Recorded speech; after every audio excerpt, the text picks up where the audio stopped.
Welcome to Nuts and Twigs, where today we're jazzing up a classic with a vegan twist, the Cobb salad. Often hailed as the original Power Bowl, but we're making it better. Traditionally, the Cobb salad is known for its presentation with ingredients laid out in neat rows. We're sticking to that iconic look, but swapping out the usual suspects for vibrant, vegan-friendly alternatives. First up, I'm replacing the chicken and eggs with extra firm tofu. I season it simply with garlic, salt, and paprika. Every great salad needs a dressing. Ours sticks to the original with red wine vinegar, lemon juice, mustard, and olive oil, and some spices. For those who love it creamy, check out the alternative dressing recipe on the blog.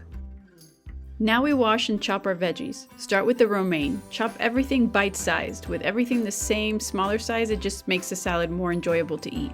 You can add as much of each ingredient as you want. I like to have roughly the same volume of toppings to the lettuce for a really flavorful salad. As a quick tip, buy pre-shredded carrots and even onions for a hassle-free and faster salad. Now we build our base with a blend of romaine and watercress. Then we layer on our veggies, cherry tomatoes, carrots, red onions, and cucumbers in neat little rows. Next, straight from the can after a good rinse, I add chickpeas for that extra bite. Here's a tip to make sure everything fits. Start with your bigger ingredients like your veggies, tofu, and chickpeas. Then slot in your smaller items like the blue cheese and the bacon bits because they can tuck in just about anywhere. And there you have it, a vegan Cobb salad that's as delightful to look at as it is to eat. Thanks for joining me at Nuts and Twigs. Don't forget to check out our blog for more tips. Until next time, keep it fresh and flavorful. Thanks for watching.